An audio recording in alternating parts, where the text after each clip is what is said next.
What's good, y'all? It's your boy, Coach Carl. Mr. 57 is the new 27. And first of all, I thank y'all for taking the time out to log into my page and see what all the fuss is about. I know your friends been telling y'all Coach Carl got the info that y'all need, and y'all doubting it. Nah, don't doubt it. I've been around the game for 40 plus years. Hopefully I learned something in those 40 plus years that can help y'all wherever you are in your life. I'm never online telling y'all to change nothing. I'm never condemning you or telling you that what you're doing is right or wrong. I will give you props, but I will never downplay you. I'll only tell you things that I think can help accentuate where you already are in your life. You don't need me to tell you that you've been doing it wrong, because I ain't that guy. I'm the guy that's going to take what you got and I'm going to work with it. When you was a student and you came at my gym, you came in and you said you had prior boxing experience. I said, okay, let me see where you are and let me work with you from there. All right, so that's what we're doing here. My reason for starting this YouTube channel is just to add to what you already know. If I can help you move a little further, then I'm your man.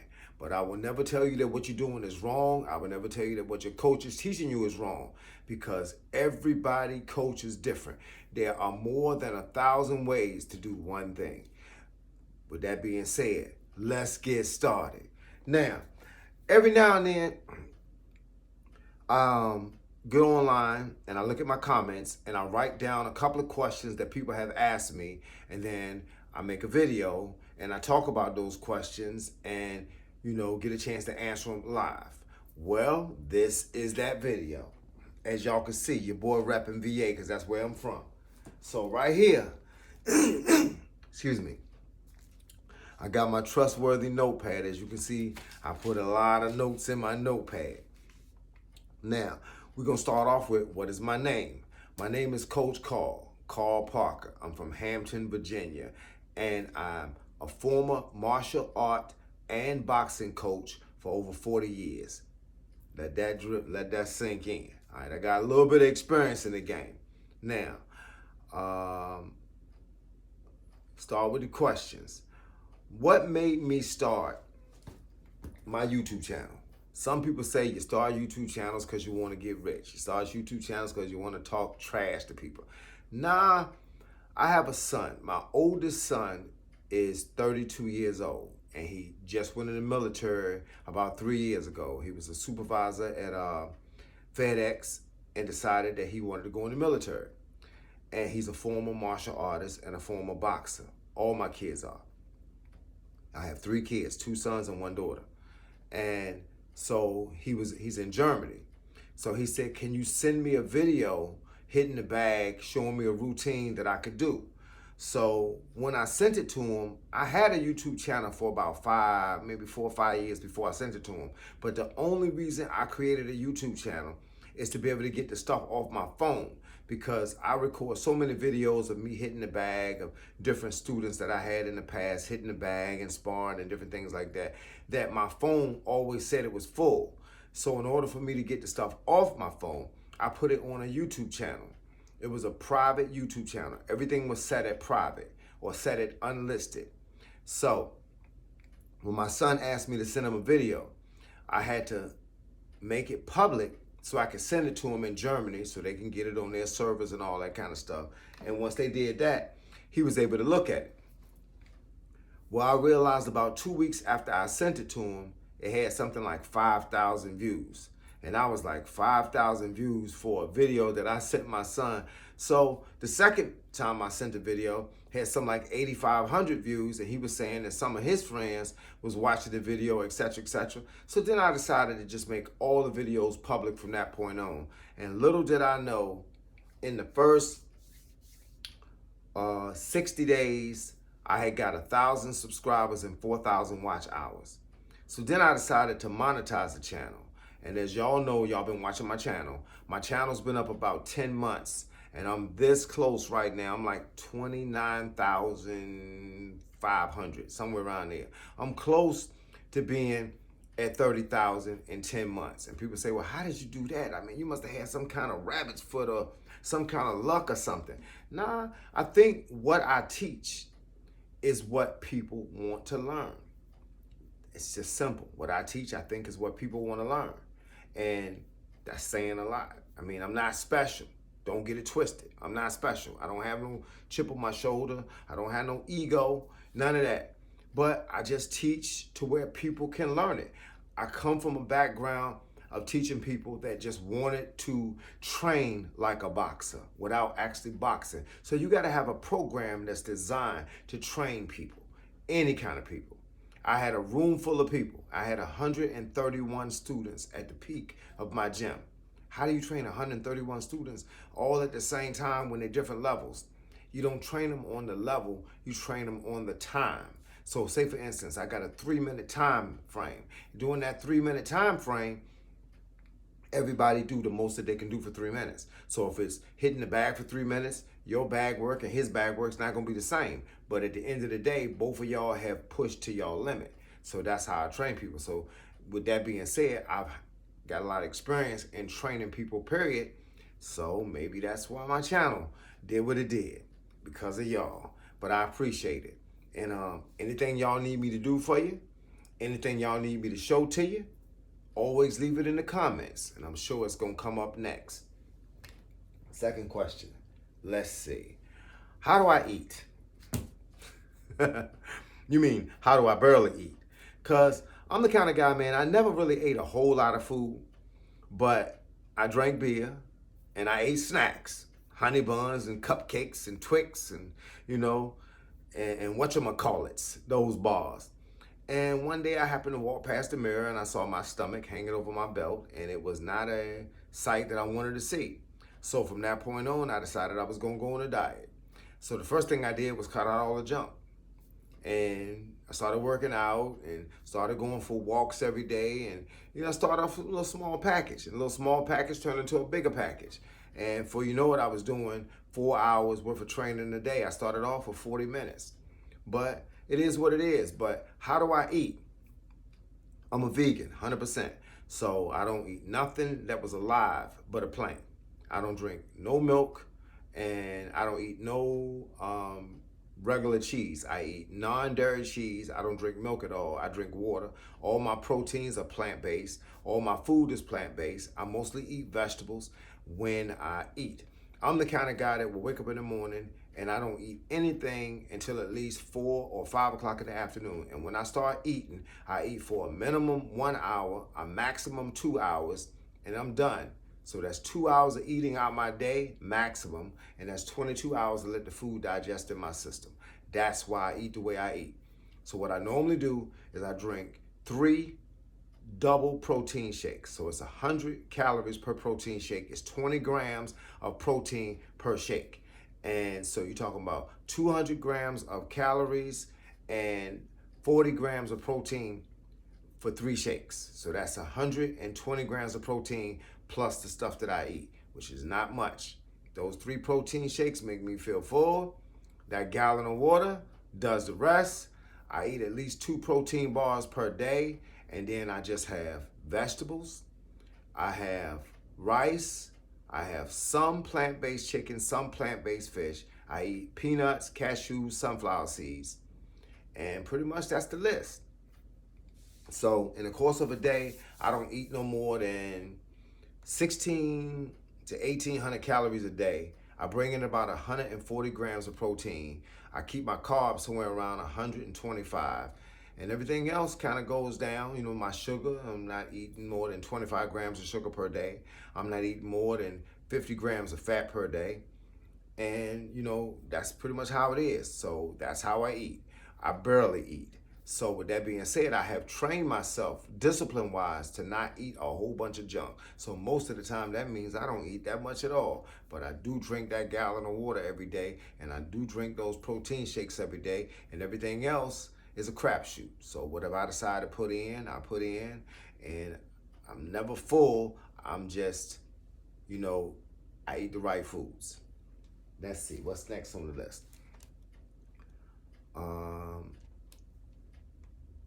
Have I ever fasted? Yes.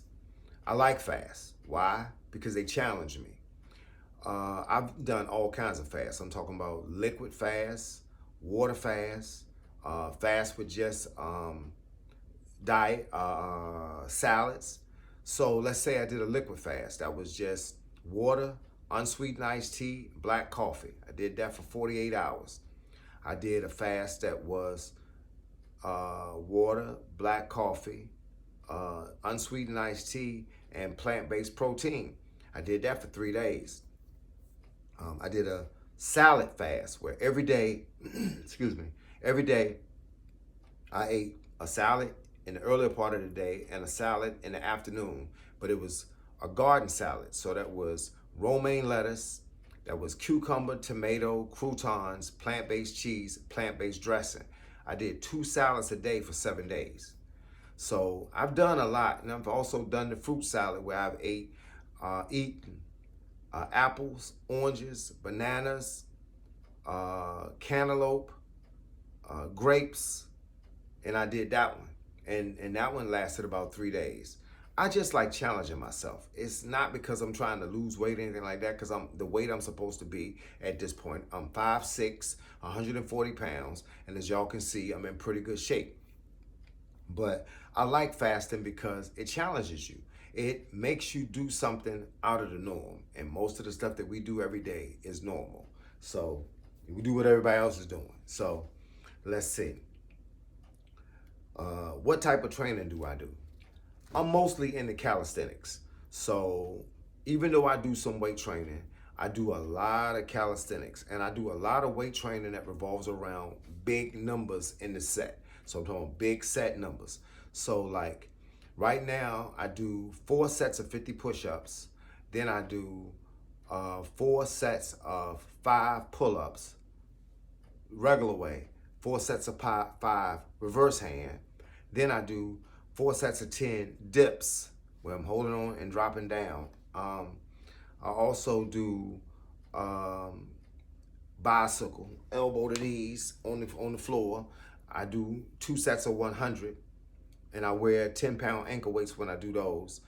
I do a couple of other types of crunches, and I do a 5-minute plank with a 25-pound weight on my back.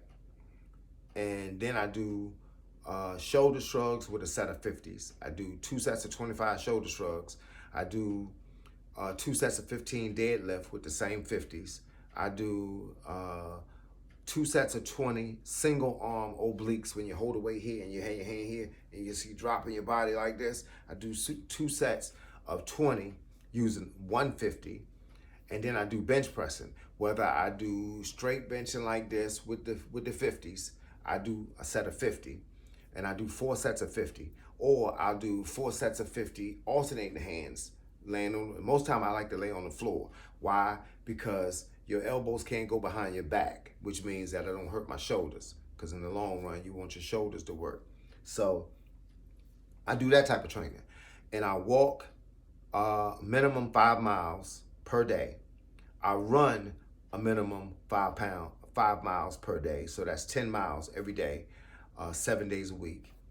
And I bike. So when I bike, it's just a straight 10. 10 is the minimum. It takes me 42, 43 minutes to do 10 miles on a bike.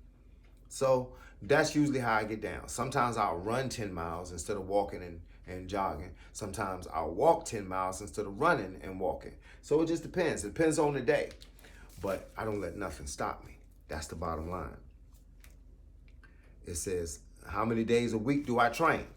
I train for 7. I figure it's 4 hours maximum per day. That leaves me 20 hours to do what I want to do.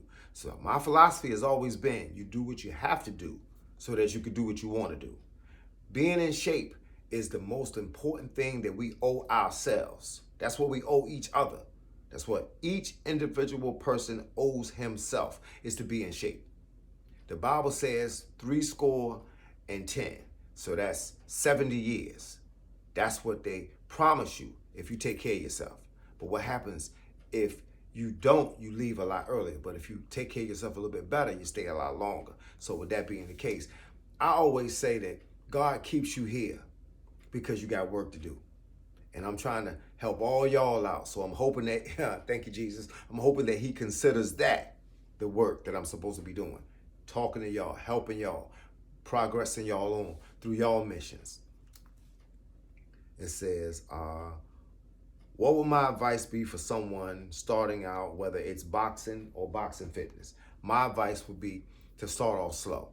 When I first started, I came home and I had this grand idea that I was going to do all of this stuff. But little did I know that my body wasn't going to be in the shape to do it. So I had these numbers like, I'm going to do 100 of this, I'm going to run a mile, I'm going to do 50 of that, I'm going to do 40 of that, and then none of that came true. I got on the floor and I started trying to do push-ups and I got to 5. So I said, okay, I did it again. I got to 5 again. I said, let me give me another set. I got to 5. So I needed to put it in some type of format. So I said 5 push-ups with a 10-second break. And I would do 25 push-ups. And I do the same thing with my other exercises. Push-ups, squats, lunges, jumping jacks, my sit-ups, arm rotations. I was breaking down. I wasn't doing much of nothing. But when it all came down and was all said and done, I started doing 50 push-ups, 50 sit-ups, 50 jumping jacks, 50 squats, 50 forward and backwards arm rotations, and I walked 15 minutes away from the house and walked 15 minutes back. That routine lasted me for about 2 years. That's the routine that made me lose 60 pounds in 60 days, along with the way that I was eating. I went from about 5,000 plus calories down to 2,400. And I broke it down. If it's 2,400 calories it was supposed to be 600 for breakfast, lunch, dinner, and snack. But then I realized I didn't need some of those calories in certain places, so I added them to the other thing, added them to the other title. So I took away, didn't need 600 for snack at night. I used 300. So I put the 300 on my dinner, and I did it like that. But with that being said, that's pretty much how you do things. So like I tell people, you start slow. You start slow. You don't go into a gym looking to climb into the ring. You go into a gym looking to get in shape. And climbing into the ring will happen once you feel like you are in the kind of shape that you can handle yourself effectively in the ring. In boxing, always start off with blocking. Because if you can't block, it don't make no difference what kind of punches you throw. So defense always wins fights. Now, starting off slow with push-ups and stuff like that, start off with 5. Take a 10-second break, and then do as many as you can do. When you can't complete 5, that's when you know that's the end of the set. Start off with 20 crunches. Start off with 10 squats. Just work your way up. If you go to a gym, tell a guy, tell a coach, say, listen, I'm not in the best shape of my life. I'm not in no kind of shape. Be honest. Excuse me. And let him know so that he'll know how to work with you. Start slow. I don't care if you got experience. Start slow, because every gym ain't the same. Every coach ain't the same. The attitude of every opponent ain't the same. Some guys are trying to get brownie points. They trying to go out there and bang you up. Some guys want to work with you. Every gym ain't the same. So fill your environment. Like I say, read the room and then go from there. Let's see. Boxing or martial arts? That's what people always ask me. Which one do I like better, boxing or martial arts? Well, being that I'm seasoned in both, it just depends on what the situation is. If he's too tall, I kick him. If he's too short, I pop him. You know what I'm saying? It just goes like that. But now, let's get serious for a minute. If y'all are brand new at trying to figure out which sport you want to be in, ask yourself, why do you want to be in the sport? Do you want to compete professionally? Do you want to compete amateur? Are you talking long-term, short-term? Are you talking what kind of condition are you in? It will determine which one is right for you. Now, the one that I think you can learn the fastest and be more useful with today is boxing. Why? Because they teach you the blocks, they teach you the punches, they start getting you in shape, and from day one, you start knowing exactly what you're doing. Well, when you're in karate, it's learning the stances, it's learning the language, it's learning the basic movements, and you can do that for a long time before you can move to the next level. So with that being said, today, start off with boxing. That's what I would start off with first, because if you're trying to learn how to protect yourself or just being something that you can grow really fast and that you can start perfecting, you understand what's happening on day one, then start off with boxing, because that's the one that's going to get you the most reward feeling at the end of the day. You're going to understand why you did it. and why you're doing it. In karate, you don't learn the application of a kata. So you learn a kata, but you don't learn what it's for till later down the line. That's not gonna help you, especially that on the street. Now, hold up, I gotta get my glasses because I can't even read my own writing. It says, advice I would give you about life. I've had people ask me all kinds of questions about life. My thing is, if it feels good, it generally probably is. You know when you're not feeling good about something. You know, that's kind of instinct. You know that when you walk into a room and the room ain't right, it's time to go. When you pull up in front of a store and there's 20 people standing out in front of the store, it's not the store you want to go to. You know when it's not right. So that's the advice I would give to you about life. I had people ask me all kinds of questions like semen retention. I mean, it's not a bad question. It's just that I didn't know you was going to ask it. But the thing is, I treat people, let's say this, I'm a guy.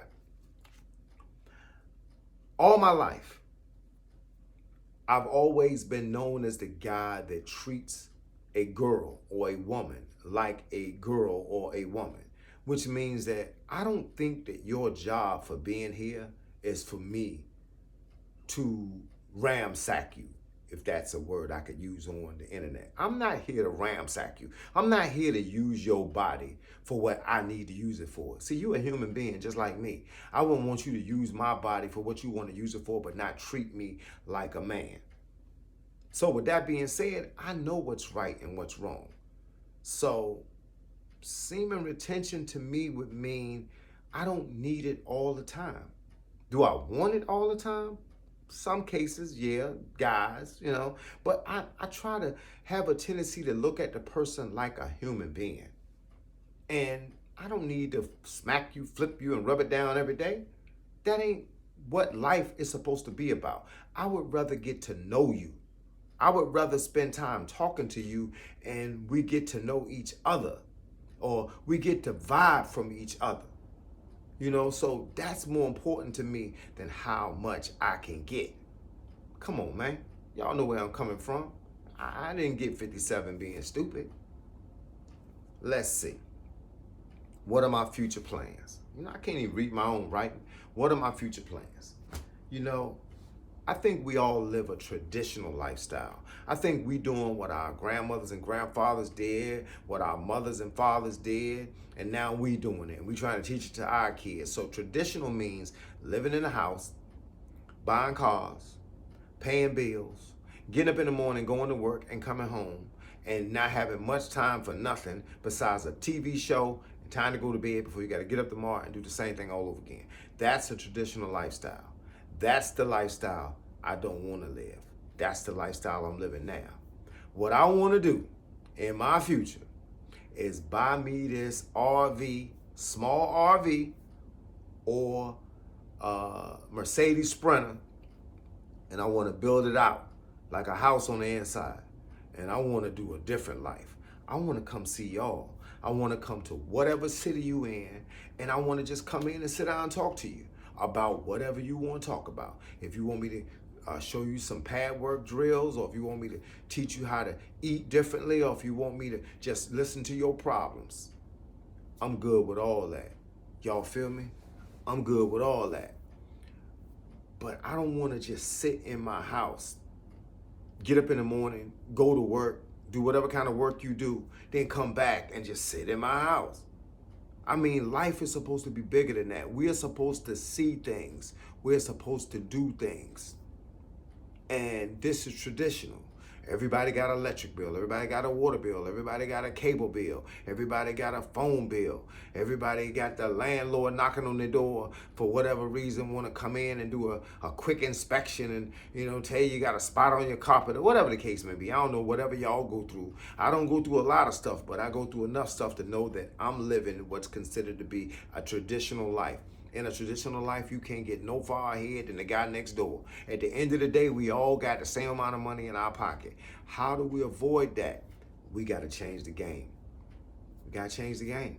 So I'm willing to take a shot at something different. And whatever that means, I'm willing to do it. I'm willing to come see y'all, hang out, talk to you, you know, show you some stuff, listen to you, let you show me some stuff. I mean, I ain't been to the Grand Canyon since I was a kid. The last time I went to New York, I don't remember. The last time I went to Philadelphia, I don't remember. The last time I've been to Michigan, I don't remember. I have never been to Montana. I have never been to Missouri. I've never been to Kansas. I've never been to California or Texas. So what in the world have I been doing all this time? How did I get 57 and I ain't never done nothing? That's the question I want y'all to ask yourself before you get here. So what that means is, give me the opportunity and I'll be pulling up in your neighborhood in the RV, hollering about something. Yo, it's your boy, Coach Carl. Mr. 57 is the new 27. What's going on? Sit down, talk to me, show me something. Show me your neighborhood. I want to see some pigs. I want to see a cow. I want to see a horse.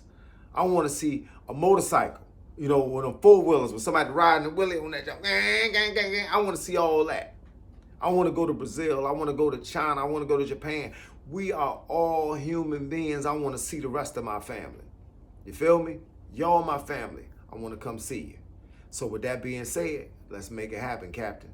Ain't but one way to do it. Get to it. Well, I hope I answered a couple of y'all questions on this here internet today. I hope y'all tell y'all friends to log in and see what all the fuss is about. Hit that comment, hit that like, you know, hit that notification icon so y'all can be notified every time I drop a new video. Check that VA hat out. Can't forget to talk about what this is. You know what I'm saying? You gotta have faith and you gotta believe in something. I'm gonna tell y'all a secret. Don't get on y'all knees and pray every day and don't believe that it's gonna happen. So in other words, we pray every single day for God to protect us. Then soon as we get a cold, we forget about God. We think we're doing good when we ain't got the cold, but when we get the cold, we forget about him. When you don't understand, we gotta believe that he gonna carry us through.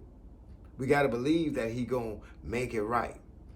We gotta believe that he gonna protect us. And I tell people all the time, don't get on your knees and pray that God drop $1,000 or $2,000 or $3,000 or $100,000 off on your porch. Pray that he give you the strength and the knowledge to make it on your own. So with that being said, keep your faith, because the faith size of a mustard seed can move mountains. Y'all feel me? All right, well look, with that being said, once again, it's your boy, Coach Carl. Mr. 57 is the new 27, and I'm gonna catch y'all on the flip side, because right about now, your boy is out.